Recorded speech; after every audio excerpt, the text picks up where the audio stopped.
Hi, everybody. Welcome to session 3 of the journey into stillness. Today, before I begin, I'm just going to make a statement which I want you to very carefully listen. I'm saying beliefs dictate our behavior. Let me say that again. Beliefs dictate our behavior.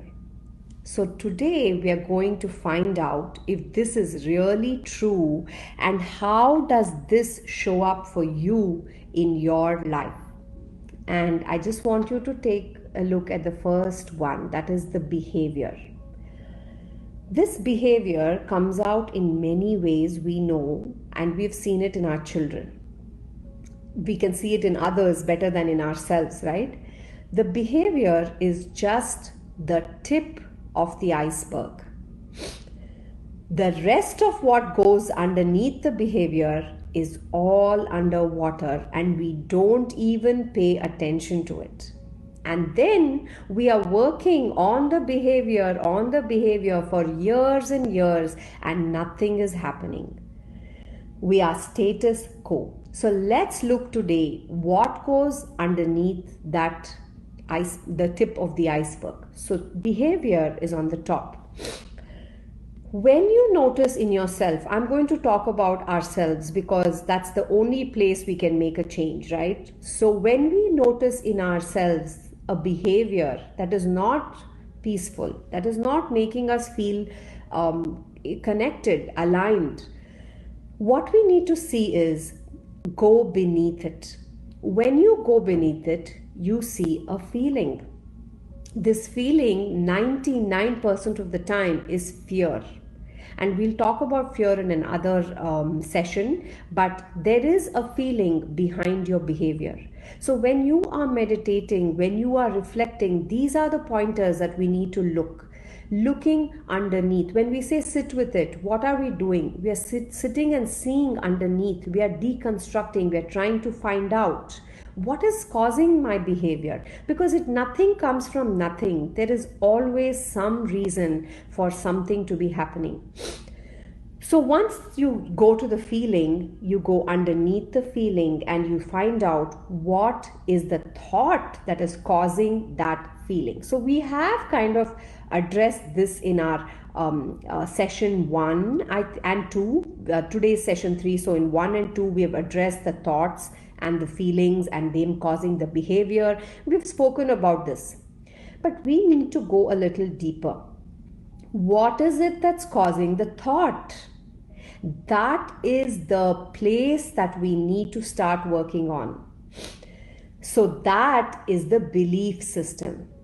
Your belief systems are causing your thoughts, and today we are going to talk in detail about it so you will understand it. It's extremely crucial to understand our belief systems. If you want change in the behavior, we need to start making changes here. The bigger thing is these belief systems belong to institutions. There are many institutions in our life that we are living by, and those institutions are there. I'm going to talk to you about a little bit about them. Each of those institutions have many belief systems which we are just blindly following from years back. Like it's not even now. It's like the nesting doll. You know the nesting doll which goes one into the other? It's like that. Okay? So we don't even know where it began. It began, somebody said, like the Chinese whisper, somebody said, and then now we are where we are. So let's look at those institutions. So here, look at this picture. You cannot read what's on the trees, but we'll talk about it. So there are many institutions, and like the institutions are education, beauty, marriage, so many institutions, right? And here I have the institutions I have is education, religion, parenting, marriage, family, healthcare, career, and beauty. These are some institutions, they're not all. In each of these institutions, there are 1 million belief systems that are hand-me-downs. You know what hand-me-downs are? It's just given and we take it. Like beauty is defined, right? What is beautiful is already defined. So anything that doesn't fit in that definition, we feel it's not beautiful. And when we feel it's not beautiful, what happens with that feeling? Comes a behavior, and we treat people according to that. So that's why it's important to understand the belief systems. Based on your belief systems, your thoughts and your feelings arise, which cause the behavior.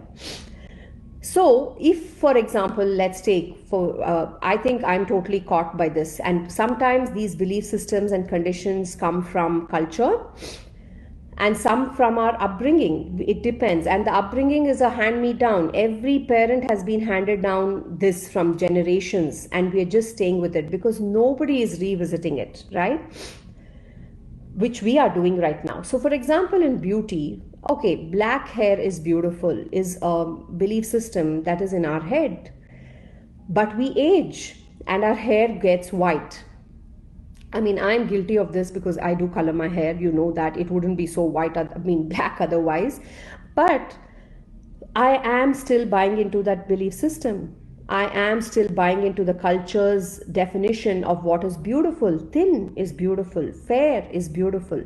Anything other than this, we have so many behaviors that come out because of that. We have never once questioned, is this really true? Why is having white hair not beautiful? We have never questioned it. We go by this and we are living in this system. This is like a matrix. We are living in this system which has all these rules. So based on these rules, we are living our life. Say, take education. Education, a person has to be this qualification, has to have this. It's something that's told to us. Now somebody doesn't fit into that, we call them a loser, not successful. So if you ask the institutions, like if the institutions could talk, and you ask the institutions, why are you here? What is your purpose? Why is the world that we live in based on you? The institutions would say, to make you happy, to give you success. That's what the institutions would say. And then we say, oh my God, yeah, true happiness lies only when we look good, only when we look according to what good is described. So we are buying into the system that is telling us all this, but we are never questioning, is it working for me? Is it happening? So now how in your life do you know something is a belief system?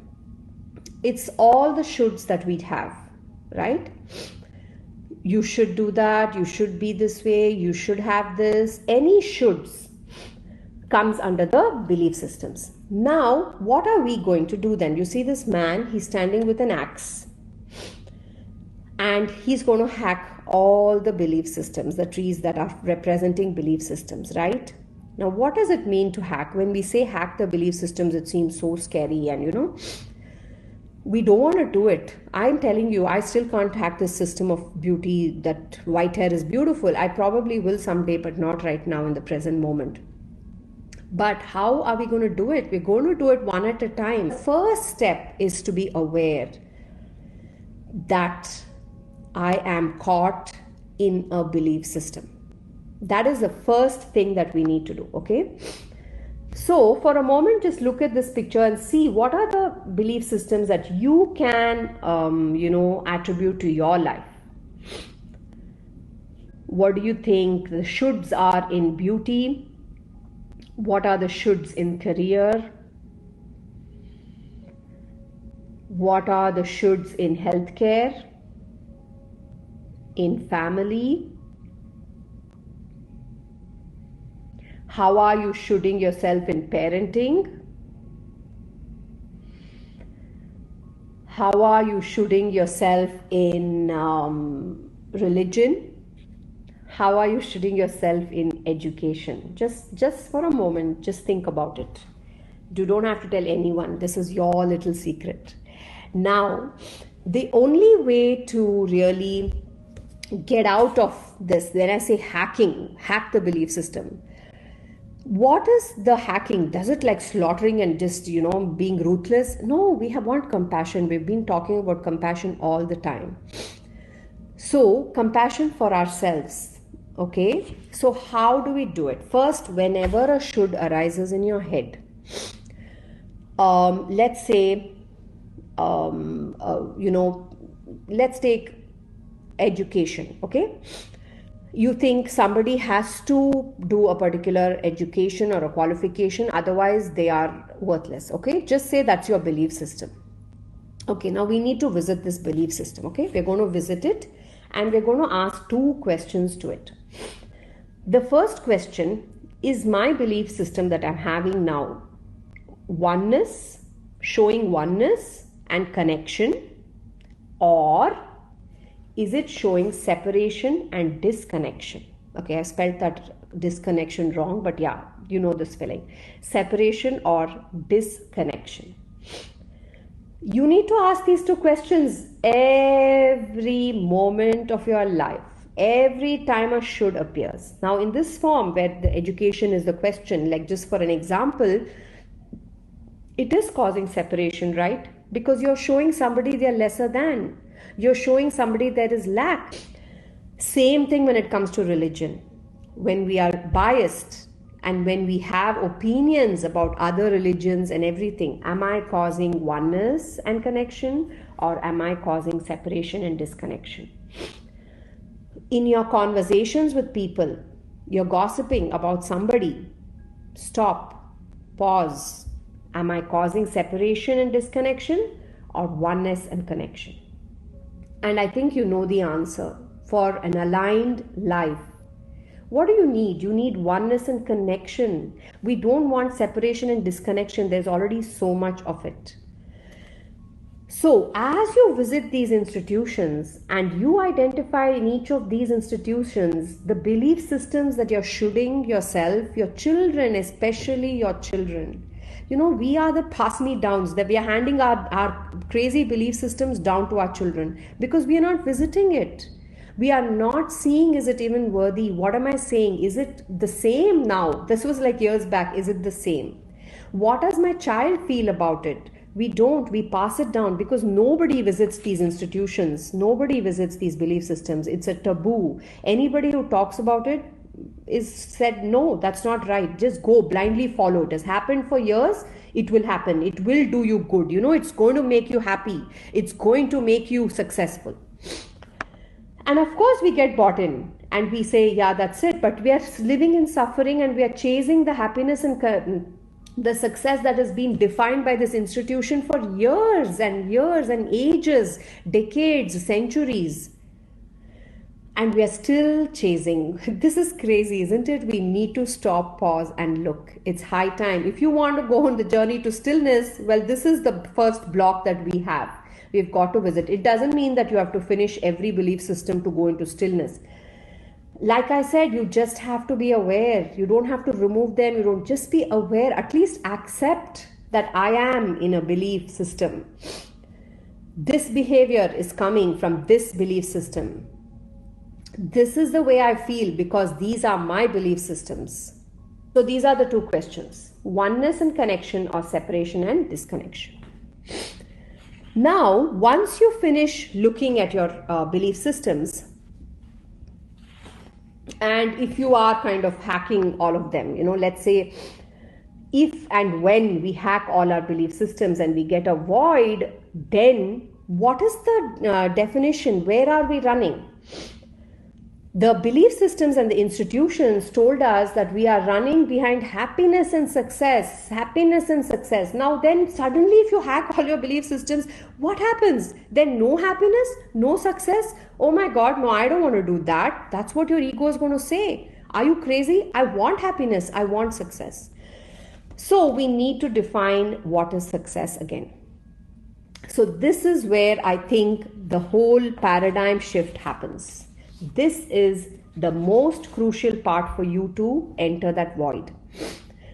So once you hack your belief systems, or even while you're hacking them, it's important for you to know what is success. So let's start with the thumb finger in this hand that we have. The first one says a connection to purpose. So every time you're asking your question, should I even hack it? These are some questions. Are you connected to your purpose? Do you know your purpose? Have you found out? Connecting to your community. How connected are you to your community? This is success. Connecting to family. How connected, not enmeshed and attached and crying every time they cry. No. How connected are you to your family? Most important, how connected are you to yourself? So, 1, 2, 3, 4 fingers of your hand is talking about connection. Then where does all this education, money and all come? It's not like we don't need those. Of course we need all that. But it is the last finger which is so tiny. This is the external accomplishments. Nobody is asking you not to achieve, not to do, not to get more money, not to get an education. Nobody is saying don't do those things. What is being said is first develop the connections that you need to develop, because these are what which will make you that actual happiness you're looking for is getting these. The actual success is getting this. So we are actually running behind the wrong happiness and the wrong success all our lives. As soon as you realize that, it's a big relief. So you may not be able to hack all your belief systems. You may not be able to, change them overnight. But can you at least be aware that we have got our condition from so many years that it's become layers and layers and layers that we don't even know that there's a true self under these layers. The layers are so much of conditioning, and this has to be, this is the way, I have to do this. Oh my God, 23, time to get married, time to have a child. It's so much of prescription. The script is already written, and the script is based on these institutions and these belief systems. What works for me? That is the question.